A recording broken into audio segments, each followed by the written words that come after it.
Hello, everyone. Welcome to Big League Dreaming, the podcast, a show about baseball, dreams, and family. I'm John Gonzalez, the dad, and if you're new to the show, well, it's a dad and his three sons talking about the game they love. Today we have two of the three sons. The last episode I missed. It was all three of the guys were together, but Dad wasn't around. So let's introduce who we have on today's show because it's going to be a fun show. I'm looking forward to this one.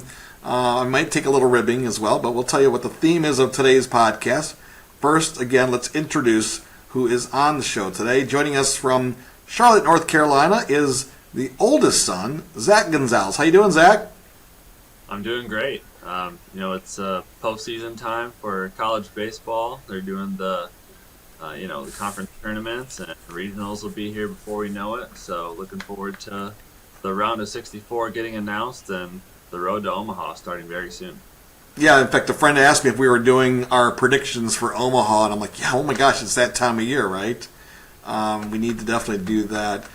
Joining us from Grand Rapids, it's son number 2, Ty Gonzalez. How you doing, Ty? I'm doing awesome. I'm excited for today's episode. Talk about the Tigers. We're 50 games into the season already, and they're the best team in baseball. First time since '06.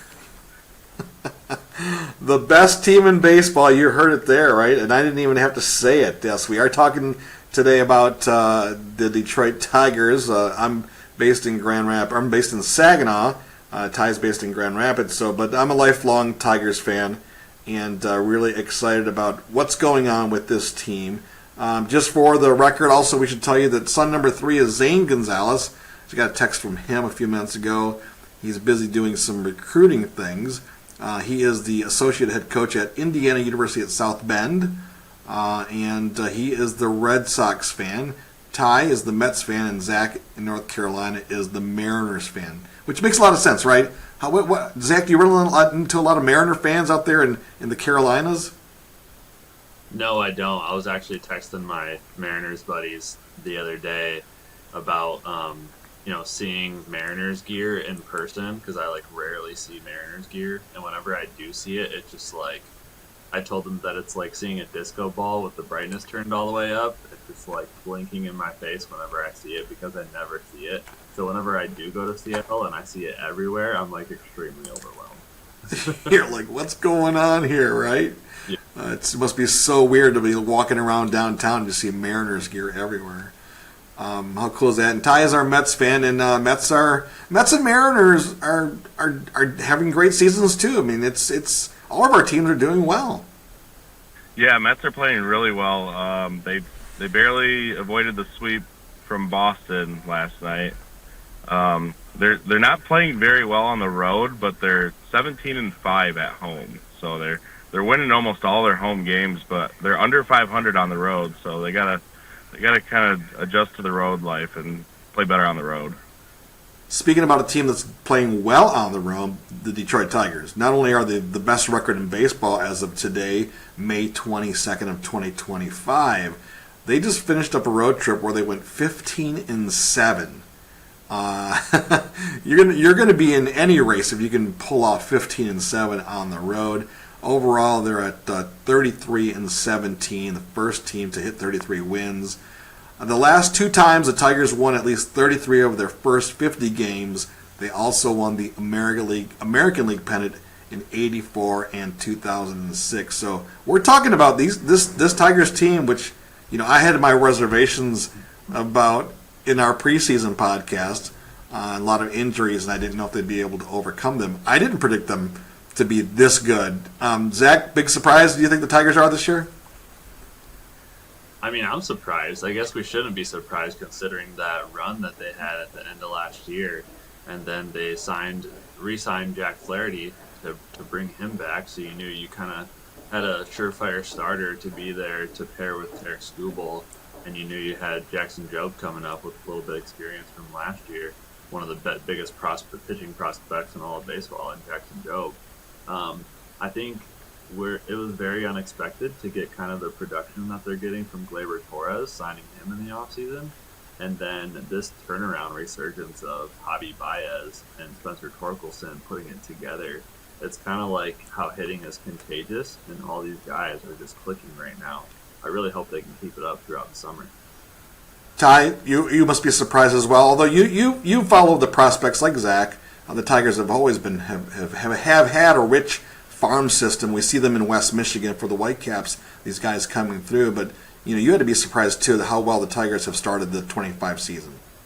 Yeah, I'm very surprised. Obviously, we were all excited last year, them making it to the playoffs and kind of bringing that playoff magic. But I kind of thought that's all it was. Like they were just on fire, and it was a postseason thing, and they just got hot at the right time. And then they started off the season with the Dodgers, which was tough, but they kind of kept that magic going, and it seems like it's not just a magical thing anymore. Like they're really playing good baseball. I texted Zane a few weeks ago when they swept the Red Sox. I said, "Are the Tigers really this good?" And he said they're playing really well, and like Zach said, with Baez and Torkelson and Gleyber Torres hitting, and they have a lot of role guys, he said. So who are some of those role guys that are playing well for him, Dad? Well, I mean, a player like Zach McKinstry, right? I mean, he just seems to be around the ball, or he seems to be in positions at key times to get the big hit. And he has been one of the best hitters in all of baseball. I think he ranks up there among all major league players. I believe in, I don't know if it's slugging percentage, but I don't know the category. Zach might know it, but he's consistently good. And then you have a player like, which we haven't mentioned yet, Riley Green, who's also having an all-star type season, comes up with clutch hits, and yeah, Zach, you already mentioned Javier Baez and Spencer Torkelson. I think I was saying, wow, Spencer Torkelson could be comeback player of the year. And then, Baez has an incredible May as well, and I'm like, well, he could be the comeback player of the year. When you got two guys in the middle of the lineup that can be comeback players of the year, you're going to have a great season, along with these young players. Like, even Ibanez will get some key hits here and there. Dylan Dingler is surprising. I don't think people are talking about Dylan Dingler. I mean, he's hitting the ball with gap power. If you have a catcher that can hit to the gaps and drive in runs in the lineup, I mean, you're going to be there all along. So, and even like they brought up Akil Baddoo the other day, right? And Jackson Jobe was on the mound. I think it was against maybe the Twins. I don't really recall who they were playing. But he makes these two incredible plays in the first inning to get Jackson Jobe out of a jam in the first inning. He settles down, and the team pulls out a win. But Akil Baddoo has been in AAA all year, right? Only a few at-bats. He comes in defensively, and then he puts the bat on the ball, So, or the ball on the bat, whatever you want to say. I'm sorry, get excited. It just, you don't know who it's going to be day in, day out that's going to come up with a big clutch hit, but someone will. And that's surprising. I think, Zach, you follow some of these teams that are overachieving, and it comes in spurts, right? You might have a good stretch, or a good home stretch, and then it kind of then the weaknesses show themselves, right, Zach? Yeah, absolutely. And it's the really good teams that can avoid those losing streaks. It's the good teams that can continue to win series after series and not, lose 2 series in a row, 3 series in a row, where you kind of rack up some losses. It's those really good teams that can bounce back, and even when they're not feeling well or doing well, they're still able to squeak out some wins. And that's what it takes to be able to get through those 162 games, when we've seen year after year that it only takes one game to miss the playoffs to be able to get in the dance and then have fun in the playoffs. I think the Tigers have 97% chance of making the playoffs. I mean, which is kind of crazy, right? Ty, your Mets are, I think they just dropped into second place in the National League, right? National League East. Yep. And but they're right there though with the Phillies, right? Yeah, they'll compete with the Phillies probably all season long, kind of back and forth for that first spot, and then whoever doesn't win the division will more than likely be in for the wild card. But yeah, the Mets they're like I said, they're playing really good at home, and their only problem is they leave a lot of guys on base. Like they have a ton of times where they have no outs, bases loaded, and they're not scoring runs. And then the times they are scoring runs, it's like Alonso's hitting solo home runs, or Lindor last night hit a solo home run, and they're not getting the timely hits that they need to get. So if they can Right. string They're along hitting the timing. like hitting they're hitting the 2-run, 3-run home run instead of just the solo here and there. Well, let's before we talk about the main topic is, can the Tigers sustain this, and what are the chances of them winning the World Series? Not just making it to the postseason. I think everyone knows this team's for real and will likely make the postseason. What are their chances in the postseason? We're already, 50 games into the new year, or to the new year, the 2025 season. So some things are already starting to reveal themselves. I mean, the Orioles, the poor Orioles, right? Who had everything going their way. I mean, young farm system, we were all there a couple of years ago at Camden Yards. The atmosphere was electric, and they fire their manager. They're just upset that they're not driving the horse over there in the American League East. I mean, they're at the bottom, which is crazy to think, right? But before we get to the topic of will the Tigers win the World Series, I gotta ask. I mean, what is preventing? Okay, what is realistic at this point in the season? Is it too early to see these signs? What do you think, Zach? I mean, there's going to be so much baseball played between now and September when it becomes, Merry Clinchmas, right? Right. And their playoff berths. And the trade deadline is going to dictate a lot of things that are going to happen in July, August, and September. What kind of are the Tigers going to acquire one more big hitter? Are they going to really beef up that bullpen and try to get a couple surefire, high leverage arms in the back end of their bullpen? That way they can shorten games in the postseason. Obviously it's really cool to see the Tigers stack up some wins, have some fun early on in the season, get this offense going, get the city and the crowd and the fans invested in this season to rally behind them, and sell out some games in the summertime with school being out and everything, things like that. I don't think it's too early to say that the Tigers aren't going to make a run.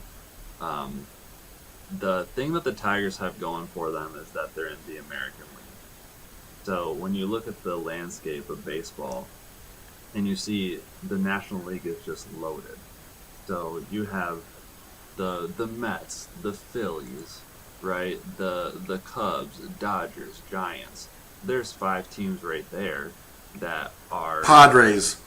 Yeah, Padres are hot right now. There's 5-6 teams right there. They could be better than every single team in the American League outside of the Tigers. Yeah. You have the Tigers, and then who? Maybe the Yankees, maybe the Mariners that are right behind the Tigers. But you have like 5 to 6 really strong teams in the National League. It's really the Tigers league to kind of lose at this point. Now, we're still in May. Things are going to change tremendously. But when you look at the landscape of baseball today, it's like, okay, is it the Tigers, and then who else after that? Who are they going to match up in the World Series? Because it's probably going to be the Tigers. Why? Ty, too early for you to predict and make any predictions right now?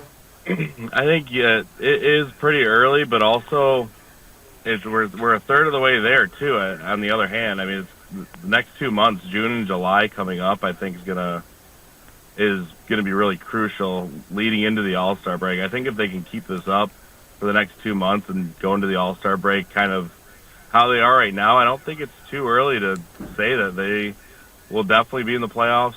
They'll definitely make that championship series.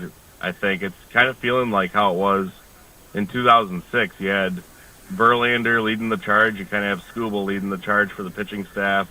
And then you have your all-stars like, or your bigger names like Baez and Torkelson, kind of similar to Pudge and Granderson. And then you have a lot of, like Zane was saying on text, and like you were saying, a lot of role guys, similar to like Brandon Inge and Carlos Guillen and Omar Infante, like nobody that's a huge name, but they're gonna get the job done. So it reminds me a lot of like that '06 team. So I could see them being in the World Series at the end of the year for sure. As long as they don't lose 4 straight to the Giants, we're good. Yeah, yeah, but I think they will be in it. I do. All right. All right, well, let's get to the topic at hand. Will the Tigers win the World Series? We'll have Zane get the first word. Zane's not with us at the podcast today, but he did send me a text giving his thoughts. All right, here's what Zane says about the Tigers and their chances of winning, not just making it to the World Series, winning the World Series. Zane says, no shot. Too many role players, and this is an interesting take on his point. He says, too many role players that have a really good synergy right now. Once they start making moves and bringing guys back into the mix, those guys' roles go by the wayside and it'll be a weird bump in the road.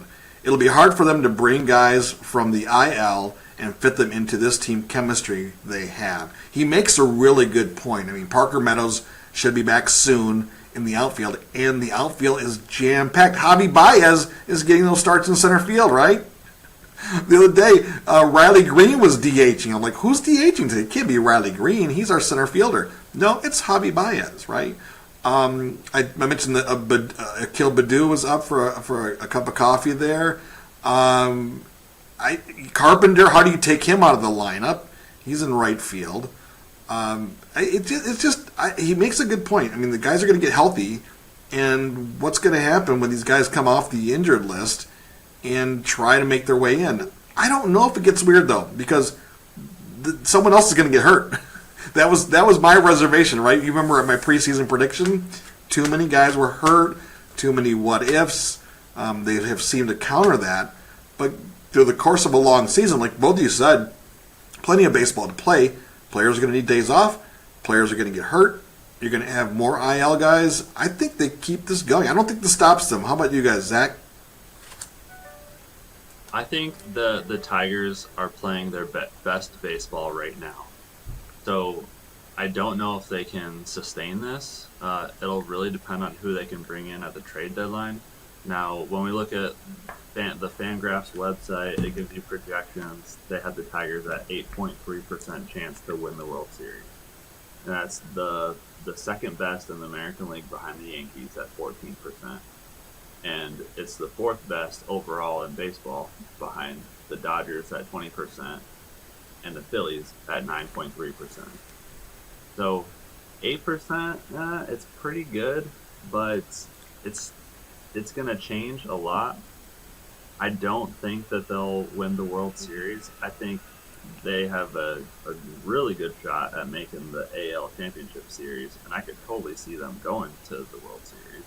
But I feel like there's just too much star power in the National League that can overtake the Tigers in a series. And that's kind of what you want, is some guys with experience, some guys with star power in those big moments that are going to come up clutch for you, like a Lindor, rather than a Colt Keith up the middle.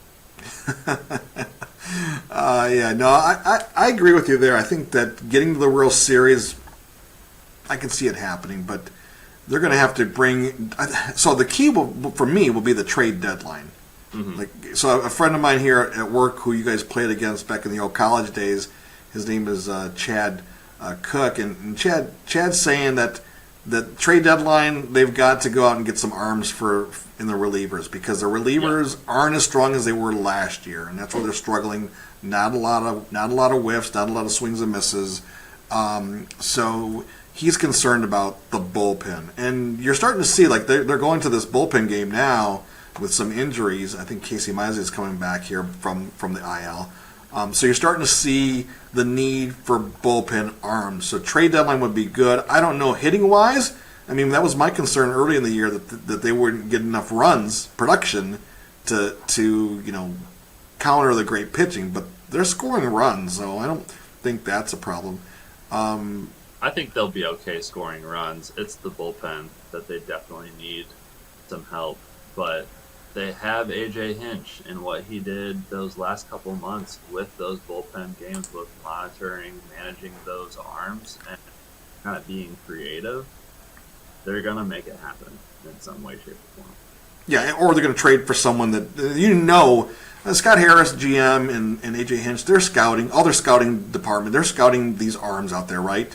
And whoever they have a good track record of whoever they bring in does the job.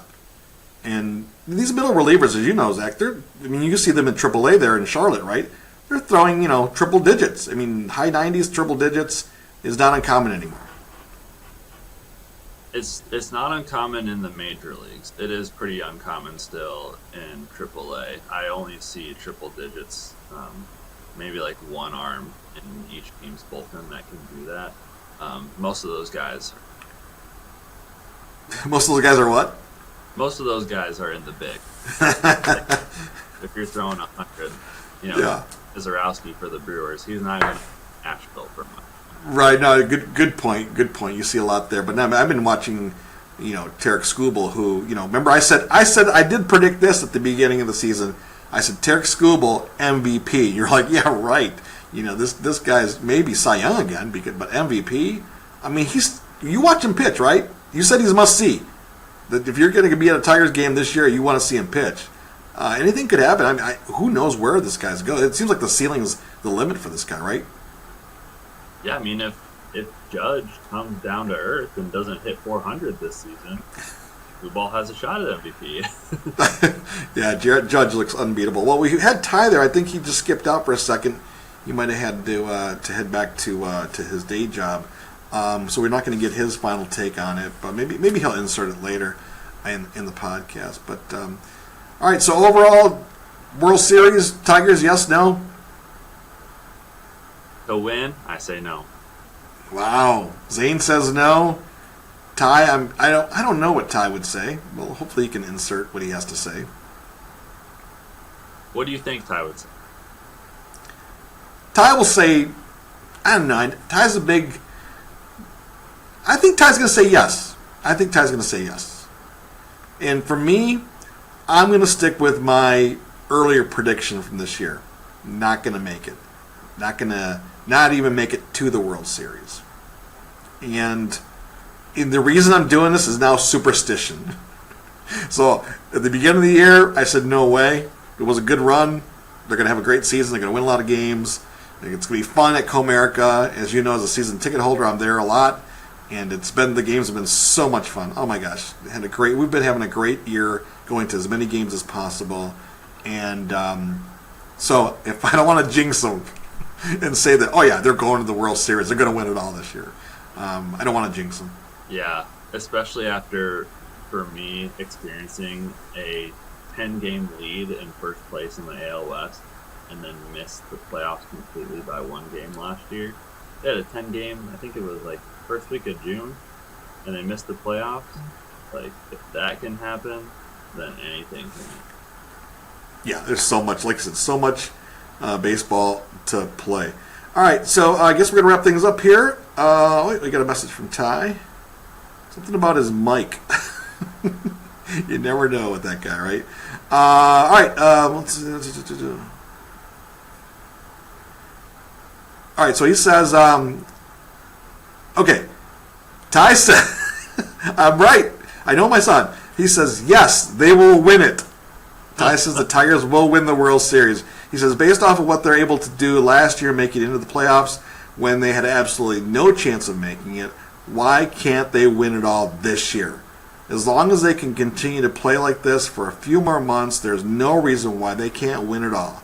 I think they will, given it's the 41st year anniversary of the 1984 World Series. There you go. Tigers Magic. Tigers Magic. Yeah, there you go. All right, Zach, why don't you wrap things up here and tell people how to follow the podcast and obviously follow this whole crazy Major League season. Coming up, more podcasts. We'll obviously talk about college baseball. I can't wait for the road to Omaha. And I'm sure to come August, we'll be talking about Little League World Series as well. So much fun here on Big League Dreaming, the podcast. Yeah, thanks for listening, everyone. You can follow us on Twitter, X, at BLDpod, at BLDPOD. And you can find us on all of your podcasting platforms, Spotify, Apple Podcast, and check out our YouTube channel for for Shorts, and you can see all of our video versions of our podcast on YouTube, Big League Dreaming, the podcast. See you, everyone.